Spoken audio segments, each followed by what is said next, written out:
그래서 이제 예수님이 예루살렘으로 가시면서 예고하는 거죠. 이제 이번에 가면 인자가 사람들의 손에 붙잡혀서 고난을 당하게 되고 죽게 된다. 그러나 3일 만에 부활하리라.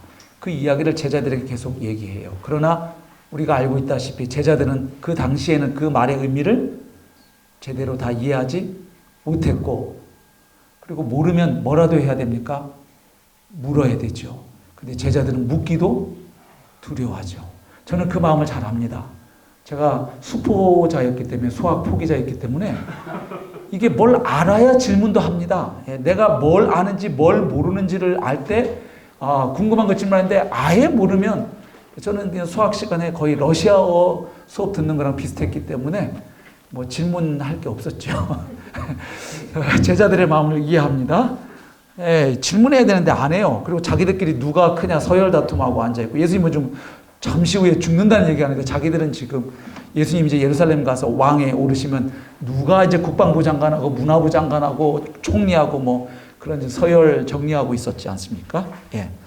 자, 그런데 그렇게 반복해서 자신의 순환과 죽음을 예고하던 예수님이 다가올 예수님의 죽음의 의미를 명확하게 설명을 해 주십니다. 어디에서 그렇게 하셨죠? 바로 최후의 만찬 자리에서 주님은 그렇게 하시죠. 그래서 최후의 만찬 자리에서 있었던 주님의 말씀과 행위는 굉장히 중요합니다. 여러 가지 면에서 중요해요. 일단 시점, 그때가 언제였습니까? 6월절이죠. 6월절 식사 자리에서 주님이 막 떡을 떼고 포도주 주시고 이렇게 하는 건 결국 무엇을 의미하는 겁니까? 바로 잠시 후면 십자가에 달려 죽으실 예수님 자신이 진정한 6월절 어린 양으로 오셨다는 것을 말해주죠. 그리고 구약의 그 출애굽기에 나오는 6월절 어린 양을 통해서 이스라엘 백성들이 구원받았잖아요. 사망의 권세로부터 건진받았던 것처럼 예수님께서 십자가에 달려 죽으심으로 수많은 사람들이 구원받게 될 것을 바로 그 시점이 잘 보여줍니다. 그 다음에 그때 재료가 뭐였죠? 떡과 포도주였습니다. 근데 이제 여기서 좀 아쉬운 게, 떡이라 그러니까 우리에게는 간식으로 다가오지만 이것은 유대인들에게 주식을 의미하는 겁니다. 예, 그 빵과 포도주는 주식이에요. 우리로 말하면 밥, 김치, 된장찌개 이렇게 보는 게 좋겠습니다. 결국 그 떡과 포도주는 사람에게 생명을 가져다 주는 것들입니다. 다시 말하면 십자가에서 찢기실 예수님의 몸과 그 살과 십자가에서 쏟으실 그분의 피가 우리 죄인들에게 하나님의 생명을, 그 영원한 생명을 가져다 주는 빵과 포도주, 참된 양식과 참된 음료가 될 것임을 나타내 보여주는 거죠. 네. 그리고 주님이 그 제스처를 하시잖아요. 떡을 어떻게 합니까? 미리 이렇게 칼로 커팅해서 주신 게 아니라 떡을 부서뜨려서 떼어서 주십니다. 그것은 바로 십자가에서 주님의 몸이 우리를 위하여 찢기실 것을 잘 나타내 보여주죠. 바로 십자가에서 찢기시는 주님의 몸이 우리를 위한 생명의 양식이 될 것임을 보여주는 거고요. 그리고 그 붉은 포도주는요, 바로 십자가에서 흘리실 주님의 그 보배로운 피가 우리에게 참된 생명, 곧 하나님의 영원한 생명을 가져다 줄 참된 음료임을 보여주는 겁니다. 그러니까 이제 이건 어디까지나 좀 상징성 있는 것들이란 말이에요. 그래서 예수님이 제자들이 명확하게 알도록, 나중에라도 기억할 수 있도록 떡의 말씀과 잔의 말씀을 주십니다. 떡의 말씀 잘 아시죠? 떡을 주면서 받아 먹으라, 이것이 너희를 위한 내 몸이니라 말씀하셨어요. 그 다음 이제 특별히 오늘 우리가 더 생각할 건 잔의 말씀이죠. 주님이 뭐라고 말씀하십니까? 받아 마시라고 하면서 이것은 많은 사람을 위하여 흘리는 바 나의 피, 곧 언약의 피니라. 그래서 이 짧은 말씀 안에는 중요한 구약 성경 구절들이 밑에 깔려 있다는 거 잘 아시죠? 어떤 구절입니까? 예. 우선 언약의 피라고 하는 그 어구, 그 단어 표현 자체는 출애굽기 24장 8절에서 온 표현이죠. 거기 시내산에서 이스라엘 백성이 모세를 중개자로 해서 여호와 하나님과 뭘 맺습니까? 언약을 체결합니다. 출애굽기 19장에서 24장까지가 바로 그 언약 체결 장면이잖아요. 그때 그 피를 부으면서 모세가 뭐라고 하냐면 바로 언약의 피다. 그래서 그 언약이라는 것은 하나님과 백성 사이에 피로 맺어진 약정을 언약이라고 이야기하죠. 그리고 그것의 주도권은 누가 지고 계시냐면 하나님이 지고 계시죠. 예. 그래서 언약의 피라는 단어는 거기서 왔어요. 그러나 그 개념은 무엇을 염두에 둔 말씀입니까? 바로 예레미야 31장 31절로 34절에 나오는 그 유명한 새 언약에 대한 말씀이죠. 그러니까 시내산에서 이스라엘 백성들은 하나님과 언약을 맺었지만 얼마 지나지 않아서 이스라엘 백성들 출애굽기 32장인가요? 바로 그 금송아지 우상 숭배 사건부터 시작해서 그들은 하나님과 맺은 언약을 브레이크해요. 깨버립니다. 예. 그래서 예레미야를 통해서 하나님 약속하신 거죠. 보라, 장차 이스라엘과 유다 집에 뭘 맺으리라. 새 언약을 맺는다.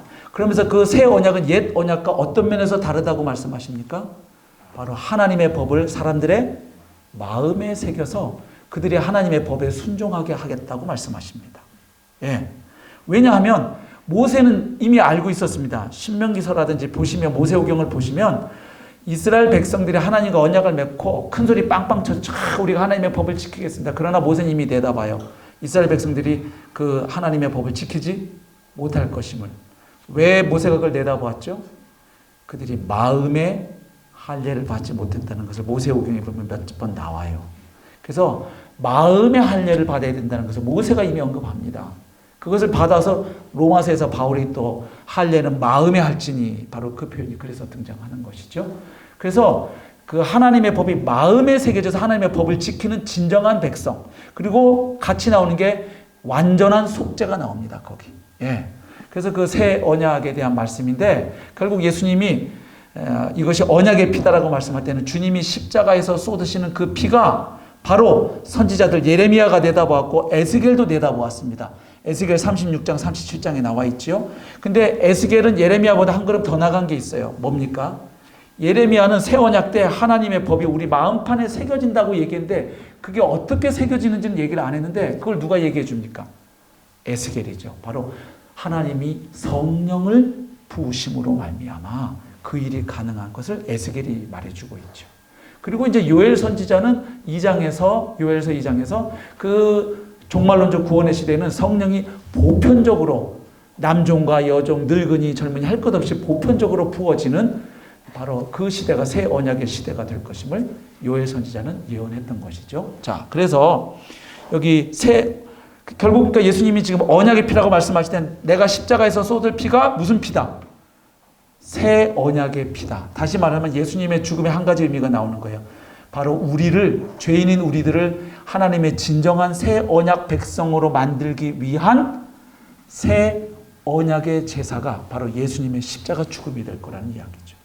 그리고 거기 많은 사람을 위한이라는 표현은 어디에서 왔습니까? 바로 이사야 53장 3절부터 12절에서 온 말씀이죠. 거기 보면 여호와의 고난받는 종의 고난과 죽음을 인해서 많은 사람이 의롭게 된다는 말씀이 나와 있죠. 예. 그래서 결국은 예수님의 십자가 죽음은 또한 우리의 죄를 사하기 위한 무슨 제사?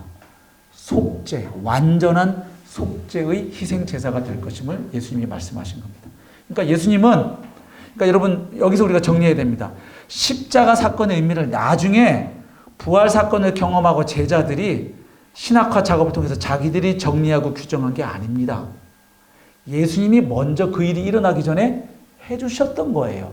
그런데 그때는 제자들이 믿지 못했고 깨닫지 못했던 것입니다. 그런데 부활 사건을 경험하고 그리고 예수님으로부터 말씀을 다시 배우고 주님이 승천하고 성령이 오시는 이런 일련의 구속사적 사건을 겪으면서 제자들은 십자가 사건의 의미를 명확하게 알게 됐죠. 아하, 예수님은 십자가에서 하나님의 저주를 받으신 것이 맞다. 왜요? 신명기 21장 23절 말씀도 하나님의 말씀이니까요. 그런데 그 저주받은 분을 하나님이 살리셨다. 이 말은 뭐냐면 그분이 옳다라는 것을 하나님이 입증하신 거예요. 그러면 하나님의 저주받고 죽은 자를 하나님이 살리셨다는 건 뭘 의미하겠습니까? 바로 예수님이 옳다라는 것을 의미하는데 예수님은 이미 본인이 죽기 전에 내가 십자가에서 달려 죽을 것인데 그것은 너희 죄를 사하기 위한 속죄의 제사라고 주님이 말씀하셨는데 그것이 사실이요 참임을 누가 입증하신 겁니까? 하나님 아버지께서. 예. 그러니까 정리가 되는 거죠. 아, 그럼 예수님은 십자가에서 저주를 받으신 것은 틀림없는 사실인데 그것은 죄 없으신 그분이 죄인인 우리들을 대신하여 내 이름표를 달고 주님이 십자가에서 내가 받을 진노와 저주의 심판을 주님이 그 몸으로 담당하셨구나. 이 사건을 제자들이 명확하게 깨닫게 되는 것이었죠. 예. 자, 그래서 바로 최후의 만찬에서 하셨던 말씀은 결국 주님 자신의 죽음이 특별히 어떤 사건이 될 것임을, 바로 우리를 위한 속죄의 사건, 속죄의 제사, 그리고 또 한 가지 우리를 진정한 하나님의 백성으로 만들기 위한 새 언약의 제사가 될 것임을 주님은 예고해 주셨던 것이죠. 그러니까 결국 예수님의 하나님 나라 선포하고 예수님 자신의 죽음은 어떤 관계에 있을까요? 한번 따라해 보실까요? 약속과 성취. 그러니까 예수님은 하나님 나라 선포하시면서 약속하신 거예요. 뭘 약속했어요? 바로 하나님이 보낸 나를 통해서 너희에게 뭘 가져다 주겠다. 하나님의 나라, 하나님의 통치와 권을 너희에게 가져다 주겠다. 그러니 회개와 믿음을 통해서 이 나라로 오라고 초청하시는 거죠. 그래서 약속하고 초청하신 거예요. 근데 예수님이 그 약속한 걸 뭘로 이루시겠다는 겁니까? 주님의 십자가로. 그렇기 때문에 주님의 십자가는 패배가 아니라 승리였던 것이에요. 그래서 바울이 고린도전서에서 그 얘기 하잖아요. 이 십자가에 못 박힌 그리스도의 복음이 유대인에게는 뭐한 것이요? 거리끼는 것이요. 그 헬라어로 보면 스칸달론인데 그 단어에서 나온 영어 단어가 스캔들입니다. 그러니까 잘 나가는 정치 지도자가 스캔들 터지면 한 방에 훅 가죠. 걸려 넘어지게 하는 돌덩어리와 같은 것이죠. 그러니까 유대인들은 신명기 21장 23절 말씀대로 받을 수가 없는 거예요. 왜? 유대인들에게 메시아는 뭘 상징합니까? 구원, 승리, 영광, 장엄함 상징해요. 십자가는요, 저주, 수치, 연약함, 패배를 상징해요. 근데 그 두 개가 결합했어요. 십자가에 못 박힌 그리스도, 이건 마치 유대인들에게는 뜨거운 얼음 이런 말과 같은 거예요. 그러니까 이게 걸리는 거예요. 헬라인들에게 이 복음은 어리석은 거예요. 아니 무슨 하나님이 보낸 구원자가 자기가 지어놓은 창조주들, 인간들 손에 붙잡혀갖고 빨가벗겨서 나무에 달려 죽었는데 아주 죄수로 규정되고 죽었는데 알고 봤더니 그 사람이 인간을 구원하러 온 구원자였다? 얼마나 어리석어요. 그리고 또 특히 플라톤 철학을 받아들이는 헬라인들 입장에서는 죽음은 영혼이 육체라는 감옥에서 해방되는 사건이었어요. 근데 사도들이 전하는 복음은 부활의 복음이 들어가 있어요. 그래서 이제 육체라는 감옥에서 영혼이 해방된데 예수님의 부활은 육체의 부활을 얘기했단 말이에요.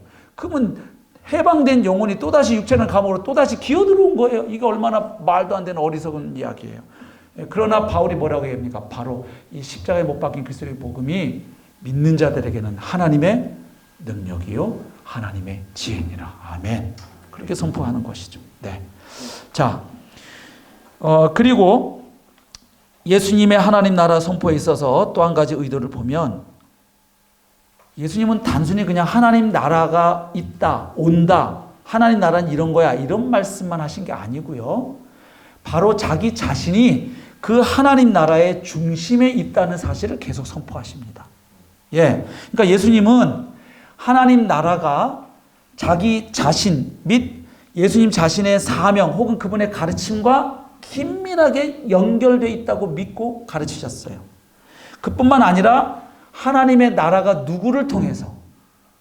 주님 자신을 통해서, 예수님 자신을 통해서 지금 이 역사 안으로 파고 들어오고 있다고 믿으셨을 뿐만 아니라 그렇게 선포하셨어요. 제가 이걸 왜 이 강연에다 담아놨냐 하면 신약 성서학자들 중에 예수님은 하나님 나라를 전했다. 근데 사도들은 예수 그리스도의 십자가와 부활의 복음을 전했다. 그럼 여기서 어떤 변화를 지적하냐면 신학자들이 예수의 복음에서 예수에 대한 복음으로 바뀌었다는 거예요. 사도들이 바꿔놨다는 거예요. 예수님의 복음을. 그래서 결국 예수님의 위상이 바뀌었다는 거예요. 예수님은 복음서에서는 하나님 나라를, 즉 복음을 선포하는 선포자였잖아요. 그런데 서신서로 넘어오면은 예수님이 복음의 선포자가 아니라 그분 자신이 뭐가 돼요? 복음의 내용이 되시잖아요. 선포하시는 분에서 뭘로 바뀌냐면 선포되시는 분으로 바뀐단 말이에요. 그래서 사도들의 복음과 예수님의 복음이 다른 것처럼, 그래서 이제는 우리가 사도적 복음이 아니라 다시 예수님이 얘기하는 하나님 나라의 복음으로 완전히 돌아가야 된다. 또 이렇게 얘기를 하는데 이게 반은 맞지만 반은 틀리다는 걸 제가 지적하려고 써놓은 거예요. 무슨 얘기냐면 예수님은 단지 자 여러분 하나님 나라가 있어요. 이런 거예요. 아시겠죠? 그리고 띡 죽고 가신 게 아니라는 거예요. 만약 그렇게 하셨으면 예수님은 하나님 나라를 전했어요. 이러고 가셨는데 제자들은 스승이 전한 하나님 나라 얘기는 안 하고 엉뚱하게 스승을 복음으로 제시한 사람들이 됐죠. 그리스도의 십자가와 부활이 복음이다 이렇게 했으니까. 그런데 이 연결점을 놓치면 안 된다는 거예요. 예수님은 하나님 나라를 얘기하며 하시면서 그 하나님 나라를 누가 가져다 주신다고 선포하셨나요? 바로 주님 자신이 가져다 주신다고. 그래서 그걸로 기적을 통해서 그것을 입증하실 뿐만 아니라 그리고 결정적으로 하나님의 나라가 우리 죄인들에게 주어지는 것은 어떤 사건을 통해서 주어진다고 약속하셨습니까? 주님의 십자가를 통해서입니다. 그러니 예수님과 따라다닌 제자들이 쭉 하고 그때는 다 몰랐는데 주님이 죽으셨어요. 그리고 끝났나 보다 했더니 3일 만에 부활하신 분이 자기들을 찾아오셨어요. 그리고 40일 동안 구약 성경과 주님의 관계를 풀어주셔요. 그리고 이제 내가 가면 보혜사 성령이 올 거야. 너희들 막 기도해라. 막 이러시더니 진짜 가셨어요. 그래서 진짜 성령님이 오시려나 했더니 간절하게 한 열흘쯤 기도하고 있는데 오순절에 성령 역사가 일어났어요. 담대해지고 지혜가 충만해지고 용기가 충만해져서 그냥 예수 그리스도의 십자가 부활의 복음을 담대하게 선포했더니 막 3,000명이 회개하고 하나님 나라 백성으로 막 들어오는 걸 보는 거예요. 자, 이해가 되시죠? 이 그림 관계. 그러니까 예수님이 전한 복음을 떠나서 사도들이 자기들 멋대로 다른 복음을 전한 게 아니죠. 사도들 입장에서 이쪽에 서서 보세요. 지금 저쪽에서 예수님이 생전에 하나님 나라를 선포해 오시다가 그리고 약속하셨어요. 내 죽음과 부활을 통해서 하나님 나라가 결정적으로 주어진다. 말씀하셨는데 말씀하신 대로 그 일이 일어났어요. 그리고 그분이 올라가셨고 성령이 오셨어요. 그러니까 이쪽에서 부활 2편에서 저쪽을 볼 때 예수님이 생전에 살아계실 때 하나님 나라에 대해서 막